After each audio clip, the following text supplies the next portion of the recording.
Les documents les plus sérieux et les plus accablants mentionnant le trafic de Frank Voodoo Cyrus, impliquant des personnalités de haut rang, comme des politiciens influents ou des membres du Parlement européen, ainsi que la manière dont David protège certains blogueurs, tout cela forme une histoire absolument choquante que j'essaie encore de digérer aujourd'hui. Je ressens encore très fort ce moment, même quelques temps après avoir filmé cette interview, car l'ampleur de ces révélations est vraiment difficile à concevoir. Pas un seul d'Esporedir la soirée. Pas un seul.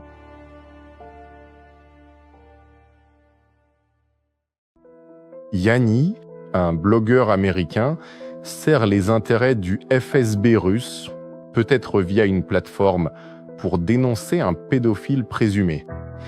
Il interviewe le blogueur et, selon les témoignages de personnes en Tanzanie, il ne faisait rien de missionnaire et ce n'était pas du bénévolat. Il a affirmé qu'il abusait d'enfants, qu'il leur injectait des substances inconnues et qu'il les droguait lui-même. Il a dû le dire, c'était des témoins. Et d'autres victimes. Il a dit en fait qu'il couchait avec elle, tout simplement. Les enfants. Avec des enfants. Un jour, je me suis senti terriblement mal. Il fallait que le New Hampshire soit des Rangers. Je sais que ces Rangers étaient eux-mêmes là-bas. Oui, ça ne pouvait être que des garçons des rues. Il était constamment avec eux. Ils sortaient souvent ensemble et il les emmenait partout avec lui. Pour les emmener avec lui. À quoi ils ressemblaient? Ils sortaient, ils avaient l'air, effrayés, heureux. Comment était leur journée? Eux, ils étaient pas heureux, les enfants ne disaient pas grand-chose. Donc en fait, c'est exactement ça. Tu le connais? Milord. Isil. C'est Jacob. Les gens qui font du tourisme. Cette farine. Ajacci donc. C'est tout à fait vrai, mon cher ami. Pour ma part, quand il a parlé de l'aéroport, il semblait vraiment très content et enthousiaste. Oui, c'est vraiment vrai, mon ami, je te l'assure. Il a dit « Je veux coucher avec toi ». J'ai dit non, je suis encore trop jeune. Je n'ai pas encore l'âge de coucher avec un homme. Quand il était en train de me violer, il tenait un couteau. Au début, il ne l'était pas, puis ça ne sort pas. Il m'a attrapé. Et Courtney ici. Martyr. Maîtresse. Et ma poitrine. Poitrine. Oui, j'ai dû courir et ma jambe était gravement blessée. Moi, je sors de la cargaison, profondément à l'intérieur. La voix des enfants africains se retrouve souvent prise entre les convenances sociales et un silence imposé par ceux-là même qui prétendaient défendre ces jeunes. Mais pourquoi agissent-ils ainsi? Quelle est la véritable histoire derrière tout cela? Aujourd'hui, nous allons nous pencher sur le travail de l'auteur du film documentaire Wenda Tanzania. Elle est allée à la rencontre des enfants, a recueilli leurs précieux témoignages et a enfin offert une plateforme nécessaire pour que le monde entier puisse voir ce qui se passe réellement en Afrique. Martha, merci d'être avec nous aujourd'hui. Nous avons Steven Gutters également, et nous aimerions discuter avec vous du documentaire sur l'histoire de votre voyage en Afrique et du documentaire que vous avez filmé, qui contient les témoignages des enfants à qui vous avez parlé. Merci de m'avoir invitée. Je suis très heureuse de pouvoir en parler et d'accélérer les choses. L'un des plus. Je voulais vraiment connaître toute l'histoire en détail, comprendre comment exactement vous avez pris cette décision cruciale de faire vos valises, de mettre de l'argent de côté pendant des mois, de prendre cet avion et de partir finalement voir par vous-même ce qui se passait réellement là-bas. Et surtout, j'aimerais que vous me racontiez toute la série d'événements précis qui a conduit à tout cela. Oui, tout à fait. En fait, pour tout vous dire, il m'a contacté lui-même, personnellement, via les réseaux sociaux. Et honnêtement, avant ça, je ne savais même pas qu'il existait. Et Benny a contacté Mimi. J'ai voulu savoir quel était le niveau et je suis tombée sur cette vidéo fracassante à propos de l'ATRA. Ce type, honnêtement, ce n'est pas vraiment un blogueur connu ou quoi que ce soit. Il a genre 3 vues sur ses vidéos. Donc au début, je ne faisais vraiment pas attention à lui, tu vois. Mais après quelques temps, il a essayé d'attirer mon attention. Encore une fois, il m'a contacté et il a contacté ma famille aussi, ce qui était vraiment bizarre. Alors, j'étais curieux, tu vois. Donc, j'ai commencé à regarder de plus près ce qu'il faisait exactement, pour essayer de comprendre. C'est un iPhone, et quand on regarde, on y trouve des articles, vraiment beaucoup d'articles à son sujet, qui remontent à l'époque de 2011-2013 à peu près. Et il se trouve que certains de ces articles détaillent précisément ses activités en Afrique. Jusqu'à aujourd'hui encore, il continue de mentionner des faits extrêmement graves, comme des détournements de fonds massifs et même des cas possibles d'abus sexuels, de harcèlement sexuel et d'abus en tout genre, qui sont, faut le dire, vraiment très préoccupants pour tout le monde. Je suis tombée sur une vidéo très intéressante de Jana Finiu, une témoin originaire de Slovaquie. Elle s'est rendue personnellement en Afrique pour constater la situation sur place, et elle a pris le temps de réaliser cette vidéo pour partager en détail son expérience vécue. Et ses observations marquantes. Voilà. Et pour aller droit au but, il s'agit d'une vidéo dans laquelle elle explique en détail que Jacob a eu un comportement absolument inacceptable. Elle y raconte notamment, avec beaucoup d'émotion, qu'il s'en prenait physiquement aux enfants, ce qui est tout simplement effroyable. Elle a même décrit avec une précision glaçante comment il les emmenait systématiquement sous la douche, comment il touchait ces petits garçons innocents dans leurs parties intimes, et je dois avouer que ce moment précis de son récit m'a encore plus profondément choquée et bouleversée que tout le reste. Jana a également décrit avec précision comment Jacob a tenté de la vendre de force pour une nuit entière dans le seul but d'extorquer de l'argent. Durant cette épreuve terrifiante, il s'est emparé de son téléphone portable pour une nuit entière dans le seul but d'extorquer de l'argent. Durant cette épreuve terrifiante, il s'est emparé de son téléphone portable pour l'isoler totalement, l'empêchant ainsi de contacter sa mère pour demander de l'aide. Par la suite, il a cyniquement manipulé sa mère pour obtenir des fonds en lui envoyant ce message glaçant. « Envoie de l'argent immédiatement, sinon je vends ta fille pour une... » Et Jacob a pris mon téléphone portable. Jack Dial, le capitaine du système, a confirmé que c'était vrai. Tu vois ça, Yamen, mon chat? Les messages vocaux bleus sur mes messages vocaux. Et comment? Je ne sais même pas pourquoi tu veux que je continue à dire ça. Comment ce héros, un type, est arrivé avec des mitrailleuses et un autre type, en gros, soit on lui livre Tania, soit on donne l'argent. Ce sont les seules options. C'est comme ça. On n'a pas cet argent. Décide comme tu veux. Que ce soit moral ou immoral, Je fais jamais ça. Donc voilà, c'est à peu près tout pour la discussion sur la force de secours. Et contacter Ashana personnellement. Et faire une vidéo d'elle. Donc elle nous a donné encore plus de détails sur le journaliste d'Africa IM. Je sais que ces informations sont si graves que je ne peux juste pas ignorer. Ah, bien sûr, j'ai une sorte de devoir en tant que journaliste, et même moralement, juste en tant que personne, vous voyez? C'est une responsabilité qui me tient vraiment à cœur. Pour en savoir plus, pour creuser davantage et découvrir si tout cela est vraiment vrai. Qui peut mieux vous dire la vérité que ces personnes-là? Qui a vécu tout ça, eux-mêmes, dans leur propre chair?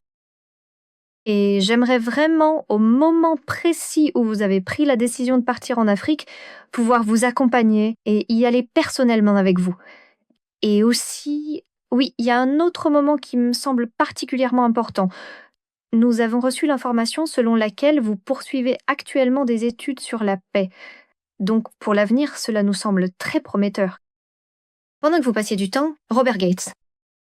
Et ensuite, j'ai pu obtenir toutes ces informations cruciales de la part de Jana, ainsi que de ses articles spécifiques. Il y avait environ 5 articles différents qui mentionnaient explicitement des expériences vécues par des personnes qui se trouvaient en Afrique. Alors, je pouvais tout simplement pas ignorer cela, car il s'agit avant tout de la sécurité de nos enfants. Et maintenant, si tout cela s'avère être vraiment vrai, ils doivent absolument faire quelque chose pour arrêter cela et protéger nos enfants. Vous avez un plan. Comme si vous veniez de poser les bases, vous vous dites « Ok, ma fille, d'accord, Je dis souvent que, à cette époque, j'avais bien plus d'objectifs ambitieux que de plans d'action concrets. J'ai donc pris la décision de rassembler autant d'informations que possible, mais pour être tout à fait honnête, je savais absolument pas par où commencer ni comment m'y prendre.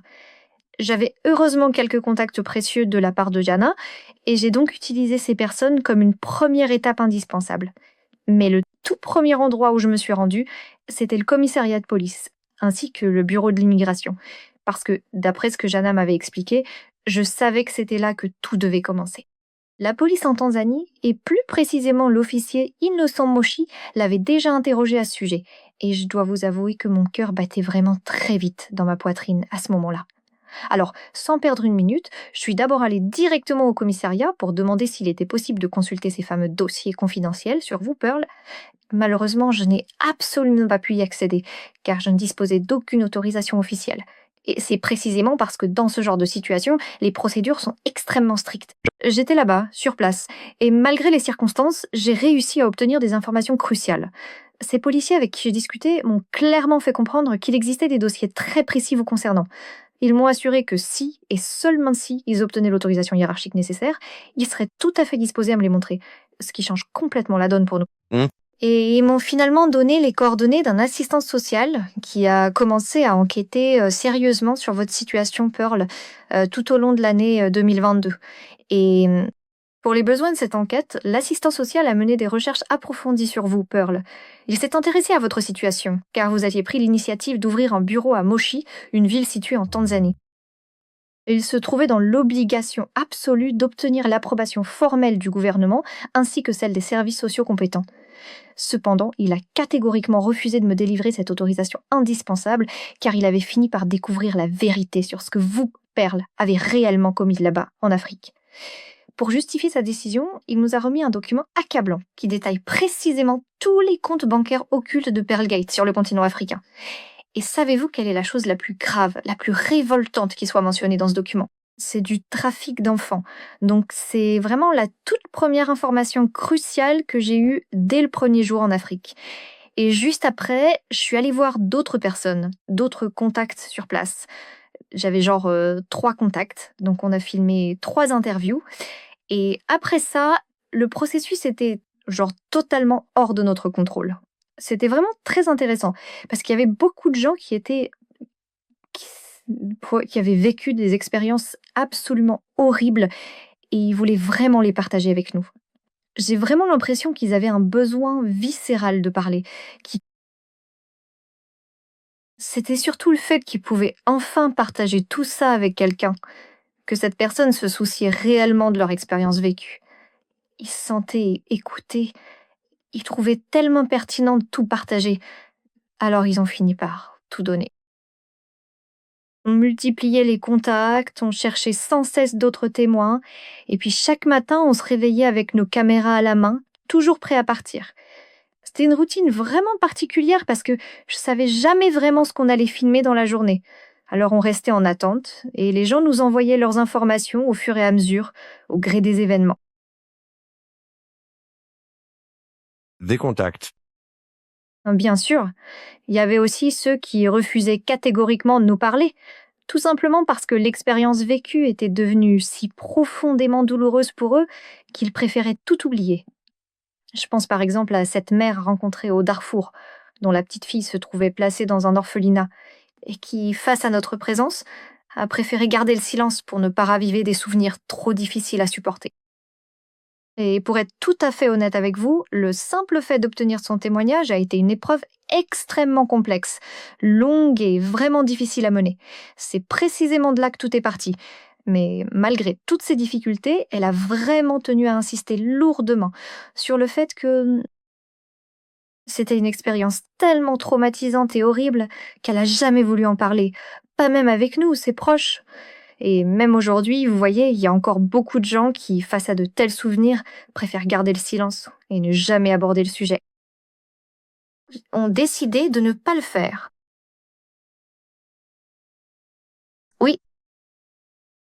Et je suppose que lorsque vous parvenez à trouver de nouvelles personnes qui sont réellement prêtes à discuter avec vous, elles peuvent ensuite vous orienter vers d'autres contacts qui seraient eux aussi disposés à témoigner. C'est finalement comme ça, petit à petit, que le travail avance concrètement sur le terrain. Absolument. Pazia, Sarah, Edward, des choses comme ça, et ainsi de suite. Il s'agissait avant tout de collecter des informations précieuses, tout en apportant un soutien concret aux habitants. Ainsi, durant cette période intense de la deuxième vague, nous déambulions simplement dans les rues, et les gens nous interpellaient spontanément en disant « Ah, vous êtes ceux qui connaissent vraiment notre peuple ». Ils venaient alors naturellement vers nous, avec une grande confiance, pour commencer à partager leurs histoires personnelles, leur vécu, et tout ce qu'ils avaient sur le cœur à ce moment-là. Donc oui, en fin de compte, c'était véritablement en quelque sorte un effet domino. Maurice, donc vous atterrissez en Tanzanie, vous commencez à discuter avec certaines personnes sur place, et comme nous le savons tous, le documentaire ne détaille pas vraiment certaines histoires présidentielles. Kojo, peut-être que vous pourriez nous faire un petit résumé de quelque chose de plus percutant, une information précise qui vous a le plus marqué durant vos recherches? Dire des surprises, oui, go aussi, et nous descendions tranquillement la rue, un vieux ballon de football serré entre les mains. Alors, même Dieu s'est assis pour observer la scène, et peu de temps après, beaucoup d'enfants joyeux ont commencé à courir tout autour de nous, et nous avons juste dit, avec un sourire, Je kumoriji kobo mbu ethnic naide. C'était un moment suspendu dans le temps.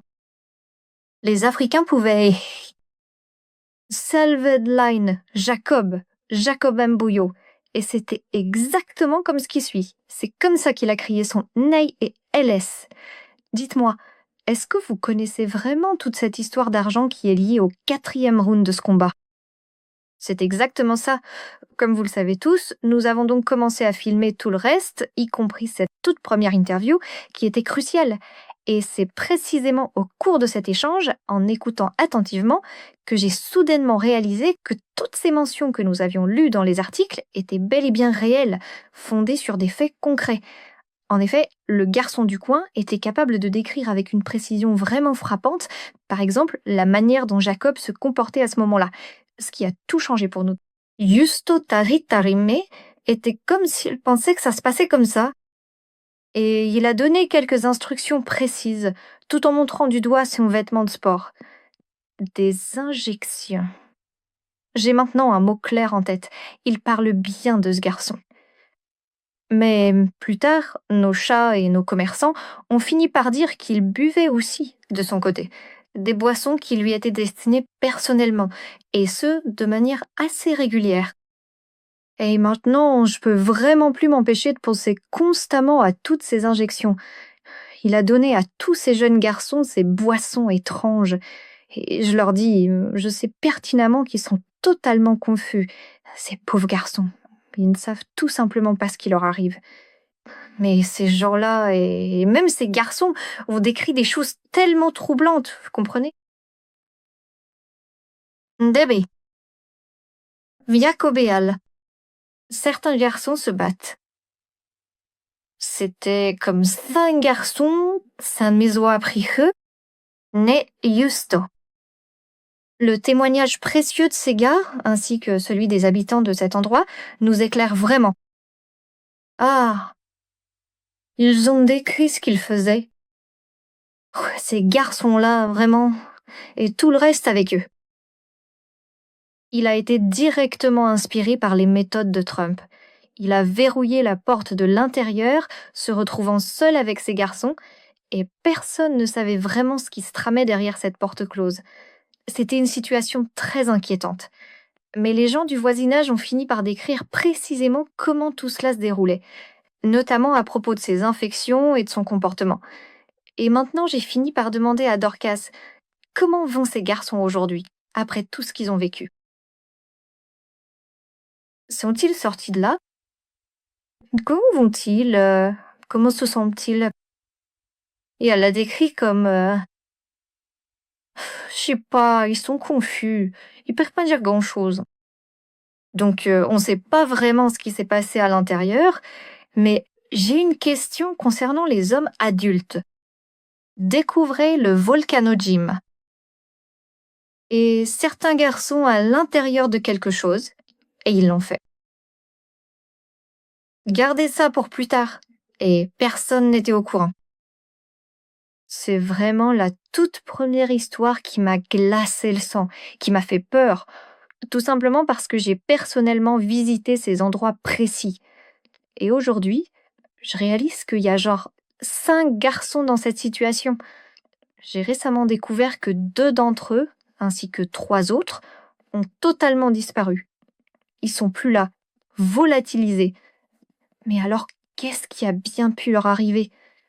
Et ces garçons, ils ont vu la manière dont j'ai raconté tout ça. Ils souffrent désormais de très graves problèmes psychologiques et de santé. C'est une situation vraiment alarmante.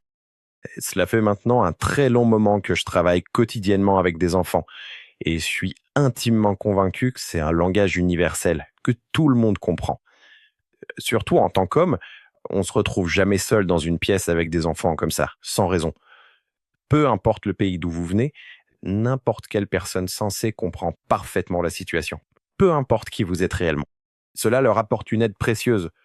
Peu importe le pays dans lequel on se trouve, tout le monde sait pertinemment, et c'est une règle fondamentale, qu'il ne faut jamais s'enfermer seul dans une pièce avec des enfants. Et chacun, quelle que soit sa culture ou sa nation, en est parfaitement conscient. De la même manière, on n'injecte absolument rien à des enfants, sous le simple prétexte que l'on porte une blouse blanche ou que l'on se prétend médecin. C'est vraiment choquant pour moi qu'il puisse y avoir une justification pour ce comportement, à mon avis.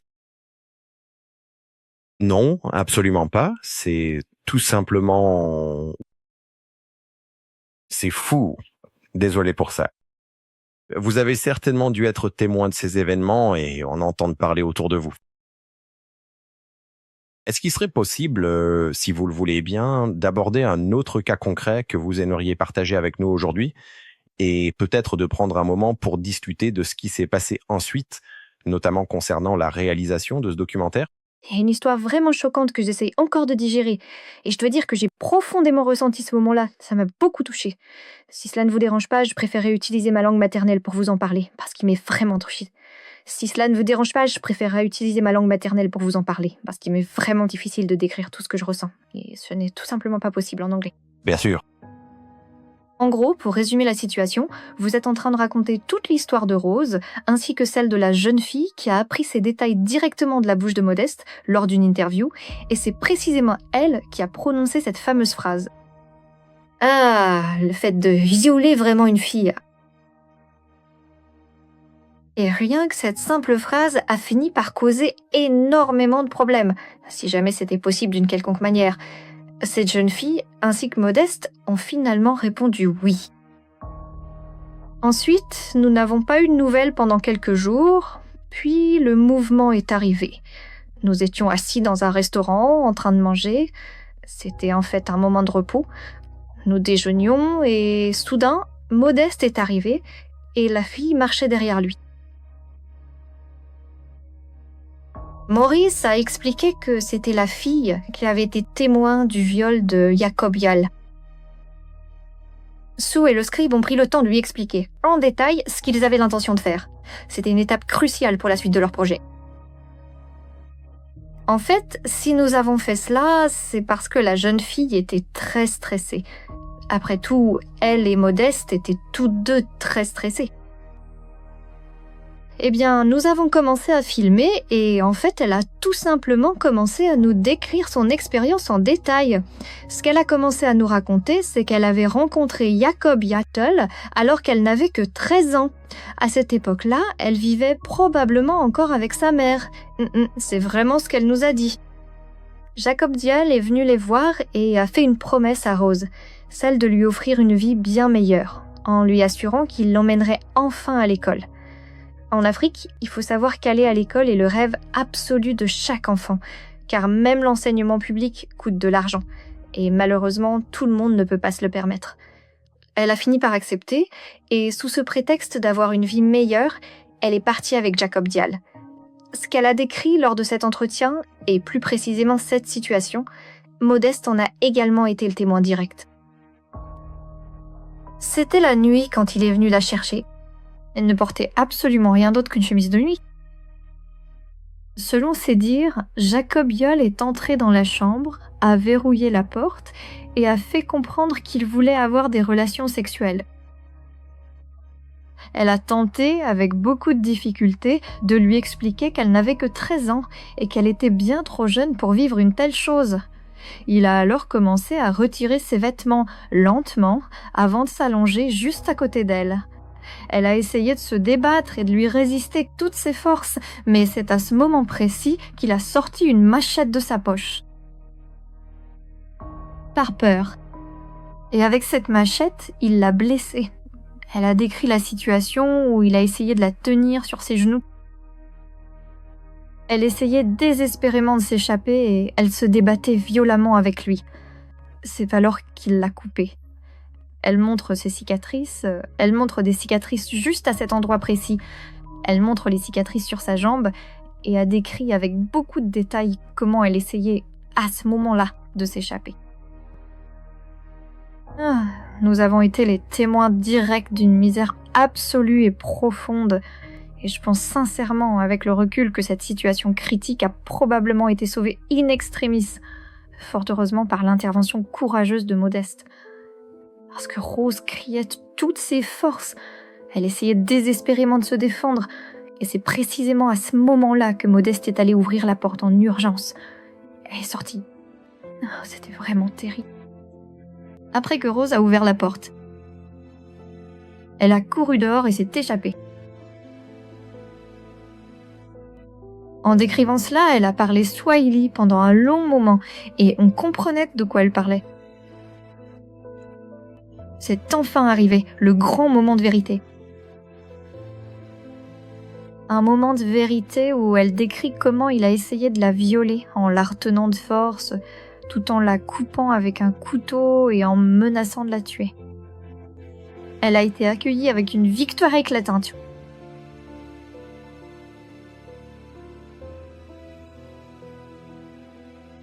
Et en menaçant de tout révéler, à ce moment-là, je comprenais pas ce que Rose disait, mais je l'ai ressenti. Et ce moment m'a tellement terrifiée. Et quand Modeste a traduit toute cette partie plus tard, et que j'ai découvert ce qu'elle avait révélé, cette situation était comme la même chose. J'ai eu l'impression que mon esprit venait d'exploser. Ça vous laisse sous le choc. Une expérience traumatisante. C'est comme si le choc vous consumait complètement. Votre esprit devient vide, vous le ressentez même physiquement. C'est exactement ce que j'ai ressenti. Et maintenant, ils disent que je n'aurais pas dû dire ça. Il y a eu un autre moment marquant. En fait, si l'on regarde toute l'interview, je ne sais pas exactement combien de temps elle a pu durer, mais c'était peut-être même jusqu'à 40 minutes au total. Et vous savez, au cours de ce processus, je ressentais ce choc, mais nous étions là en tant que journalistes. Et en même temps, je comprenais qu'il était nécessaire d'aider cette jeune fille, et je ne savais pas comment faire. Et j'étais en train d'encaisser ce choc. Alors, quand nous avons fini de filmer, nous voulions au moins la remercier d'une manière ou d'une autre pour son courage, pour avoir décrit cette situation, pour l'avoir dit à voix haute, car il faut un courage immense pour décrire quelque chose d'aussi terrible avec autant de détails. Alors, nous lui avons commandé une pizza. Et ça a été pour nous la deuxième vague de choc. Parce que quand ils lui ont apporté la pizza, ils ont apporté la pizza et les couverts. Et j'ai vu une image très marquante de cette situation où elle ne sait absolument pas comment manger cette pizza, où elle ne sait tout simplement pas comment prendre les couverts. Et elle a en fait pris la pizza comme par le dessus. Elle a commencé à la saisir avec ses mains comme ça. Je la regardais et à ce moment-là, j'ai réalisé « Oh mon Dieu !» Elle a raconté qu'après s'être enfuie de Jal, couverte de sang, elle s'est retrouvée à la rue. Et depuis ce moment-là, elle vit dans la rue. Cette jeune fille a vraiment vécu un véritable cauchemar lorsqu'elle avait seulement 13 ans. Elle a finalement été laissée là, complètement seule. Elle a été laissée complètement seule. sans la moindre aide.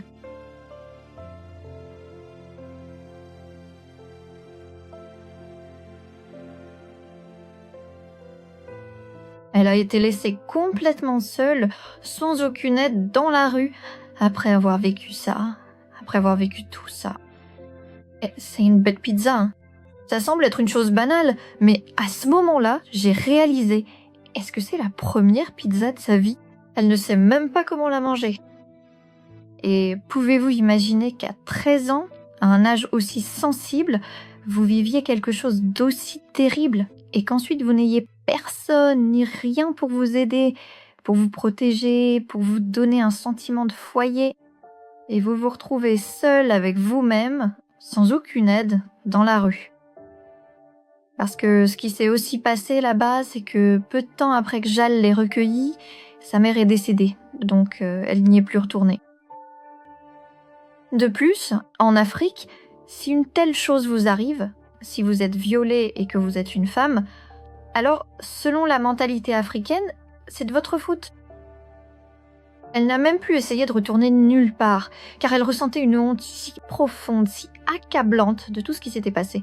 Et elle savait pertinemment, au fond d'elle-même, que personne ne pourrait plus jamais l'aider.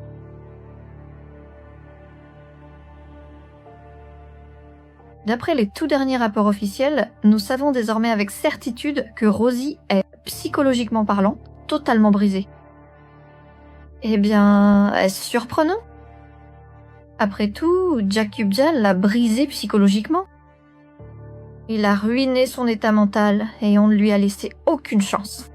Elle n'a reçu aucune aide psychologique. On ne lui a pas donné la chance de reprendre une vie normale. Vous savez, à ce moment-là, après avoir filmé cette interview, aucun d'entre nous n'a parlé jusqu'au soir. Personne. Et nous avons marché dans la ville en restant silencieux, parce que nous étions tous les deux, surtout dans nos têtes, en train de digérer ce que nous avions entendu. Et je n'arrêtais pas de me demander comment une chose pareille est-elle seulement possible ? À quel point quelqu'un doit-il perdre son humanité ? Jusqu'à quel point peut-on perdre son humanité pour faire une chose pareille ? Et voici pour vous l'histoire complète de cet événement. Oui, c'est une situation tellement incroyable qu'il faut presque prendre un moment, une véritable pause pour essayer de réaliser, de vraiment comprendre et d'assimiler tout ce qui s'est passé, car c'est un événement qui nous dépasse complètement et qui demande du temps pour être pleinement intégré. Mais ce n'est pas tout, car il y a encore plus à dire. Après notre propre passage, une autre journaliste a décidé de se rendre elle aussi en Afrique et elle a fini par réaliser un film documentaire très complet sur le même sujet que nous. Et c'est véritablement grâce à son film documentaire que tout a basculé, car elle a réussi à dénicher des témoins cruciaux que nous n'avions absolument pas pu identifier auparavant. En effet, Rosie a fini par raconter en détail que, lorsqu'elle a pris la décision de s'enfuir auparavant, elle s'est précipitée chez sa voisine, une femme au grand cœur, pour la supplier de la laisser entrer et de la mettre en sécurité. La journaliste a donc pris le temps d'interviewer cette voisine, qui a confirmé ces moments poignants, tout en réinterrogeant Rosie pour obtenir un témoignage encore plus complet et bouleversant sur cette nuit-là. Nous avons récemment appris, au cours de nos investigations, que des drogues étaient également impliquées. Dans le deuxième film, Rosie a décrit avec précision qu'en réalité, Jakub Jal l'avait violée à plusieurs reprises. Un témoignage particulièrement difficile à entendre. Et la première fois, genre Rosie, elle a bu du soda ou de l'eau. Et après ça, elle s'est sentie étourdie et elle ne pouvait plus le trouver. Donc il a finalement fait exactement ce qu'il voulait et elle a compris que, après avoir bu cette eau, je me suis sentie vraiment bizarre. Alors, elle a finalement pris la décision de ne plus jamais boire. Et c'est probablement ce que je pense. C'est très probablement pour cette raison précise qu'elle a finalement réussi à s'enfuir dès la nuit suivante. Donc, vous êtes allé en Afrique alors que vous aviez finalement assez peu de connaissances précises sur ce qui s'y passait réellement. Vous saviez toutefois qu'il y avait des allégations graves de harcèlement sexuel et de violence sexuelle que Jakub aurait commis là-bas, sur place. Et ensuite, vous avez trouvé les victimes. Vous avez trouvé les victimes réelles qui ont confirmé tout ça et ont même décrit des choses horribles qu'aucune personne saine d'esprit ne pourrait même, vous savez, imaginer qu'une telle chose puisse arriver. Cette personne qui est allée là-bas pour aider les enfants, qui collectait de l'argent pour aider les enfants, commettait en réalité des actes de violence horribles, des menaces de mort, violait des enfants, injectait des drogues à de petits enfants. Dites-moi, qu'est-ce que vous pensiez exactement à ce moment-là, très précisément, quand vous aviez tout ça en caméra sous vos yeux et que vous étiez en train de réaliser ce film? Qu'est-ce qui va traverser l'esprit? À quelle réaction vous attendiez-vous? Nous voulions vraiment que tout cela s'arrête au plus vite. Et bien sûr, protéger les enfants avant tout. C'est précisément pour cette raison que nous avons pris la décision de déposer un rapport officiel auprès de la police en République tchèque. Nous nous attendions alors à ce que l'enquête commence rapidement sur place, en République tchèque, mais malheureusement, rien ne s'est passé là-bas. Absolument rien. Et pour ne rien arranger, non seulement aucune enquête officielle n'a été ouverte à ce sujet, mais de surcroît, un très grand nombre de journalistes ont commencé à prendre activement la défense de Jakub Jao, publiant même à répétition des articles affirmant que tout cela ne serait en réalité qu'une vaste campagne de diffamation orchestrée contre lui. Parce que je suis membre d'Allatra, ou nous sommes membres d'Allatra, et c'est comme si Jao avait fait une vidéo sur nous auparavant, ce qui est complètement absurde parce que la vidéo de Jao n'a genre que quelques vues, genre 3 vues sur la vidéo. Donc pour être tout à fait honnête, personne ne fait vraiment attention à lui. Mais ouais, j'étais vraiment très très déçue de constater que rien ne se passe et que finalement seuls quelques rares articles aient été publiés à ce sujet. Et même des politiciens et un ministre, comme le dernier ministre de la République tchèque, ont commencé à le protéger, ont commencé à protéger Jakub Jao aussi, ce qui m'a choquée. Tu sais ce qui est intéressant? Beaucoup de personnes en Afrique ont décrit que Jakub Jao avait l'habitude de se vanter d'avoir des relations sérieuses, d'avoir des gens importants derrière lui qui ont beaucoup de pouvoir, que ces gens peuvent contrôler le monde, et même que ces gens peuvent tuer n'importe qui, et qu'ils ont déjà tué quelqu'un, mais que rien ne s'est passé. Et donc, il peut tuer n'importe qui aussi, et rien ne lui arrivera après. Et en fait, quand j'ai entendu ça, je me suis dit: «Bon, c'est juste un fou qui raconte des histoires folles, comme s'il les avait inventées». Donc je n'y ai pas prêté attention. Mais par la suite, en République tchèque, on a pu observer que des politiciens et même des membres très influents du Parlement européen, ainsi que des procureurs et jusqu'au tout dernier ministre de l'Intérieur, ont pris ouvertement le parti de Jao. Ce sont en réalité des personnalités de premier plan qui se sont rangées de son côté, et ils ont commencé à le protéger activement, tout comme d'ailleurs un très grand nombre de journalistes qui ont eux aussi choisi de le soutenir. Et maintenant, je me pose vraiment la question, pourquoi est-ce que des gens très sérieux, comme des politiciens, hein, ou même des membres du Parlement européen, pourquoi est-ce qu'ils prendraient la peine de protéger un blogueur que franchement personne ne connaît, hein? Parce qu'il n'a que très peu de vues. Pourquoi le protégerait-il avec autant d'acharnement? Et on peut, je pense, clairement affirmer qu'il y a énormément d'argent qui est injecté dans la rédaction de ces articles, ainsi que chez d'autres blogueurs qui prennent également la défense de Jao, n'est-ce pas? C'est une situation qui mérite vraiment qu'on s'y attarde. Alors, pourquoi en est-il ainsi? Et pourquoi, je vous le demande, personne parmi ces gens ne se soucie réellement du sort des enfants? Vous savez, tout le monde ne parle que du fait que quelques membres d'Allatra s'en prennent violemment à Jao, que c'est une campagne de diffamation organisée, et que finalement, personne ne semble en mesure d'aider Jakub Jao dans cette situation. Genre, c'est un pauvre petit gars qui est attaqué par Allatra, et non, personne ne parle de ses enfants.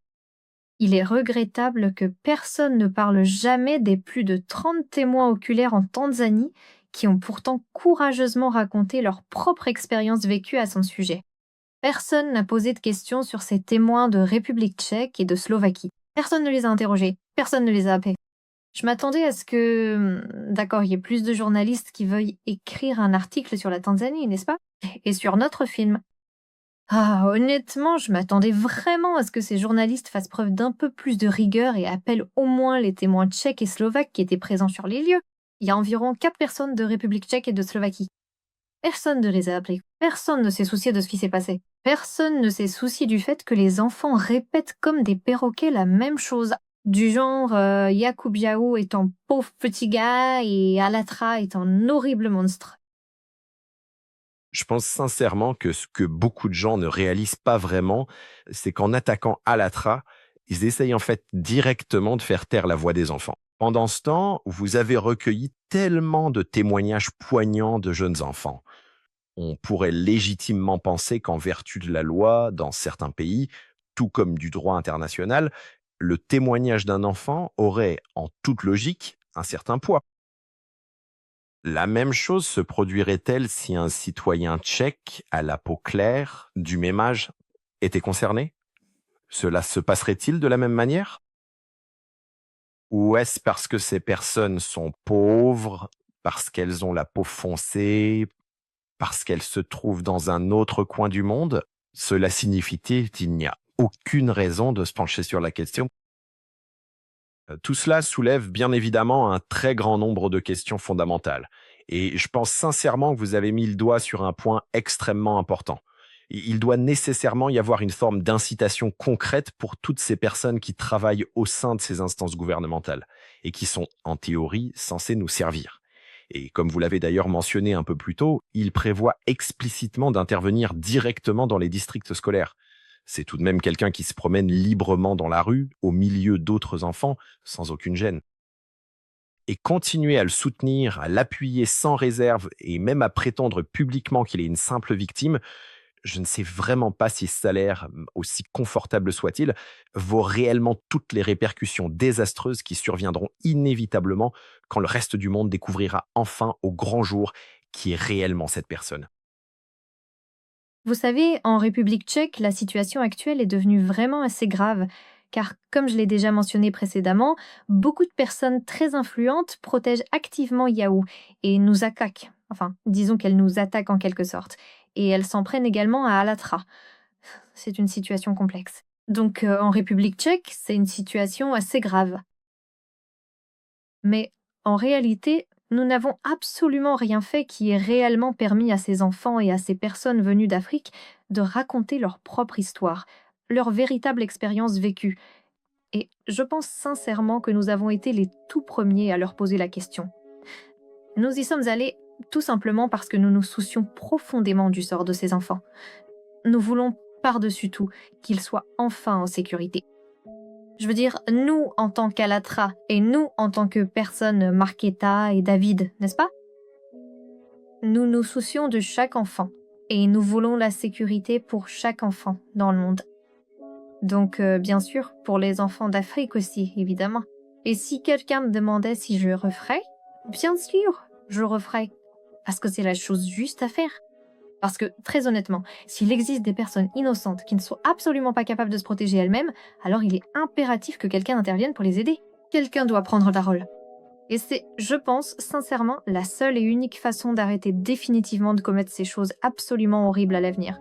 Il s'agit de réfléchir à la manière dont nous pouvons protéger les enfants partout dans le monde, et également à la façon dont nous pouvons protéger toutes les personnes, même dans les années à venir. Parce que, vous savez, au fond, quand vous prenez le temps de lire des choses sur les maniaques, vous finissez par comprendre que ces maniaques, tout comme les psychopathes d'ailleurs, ils ne s'arrêteront jamais, quoi qu'il arrive.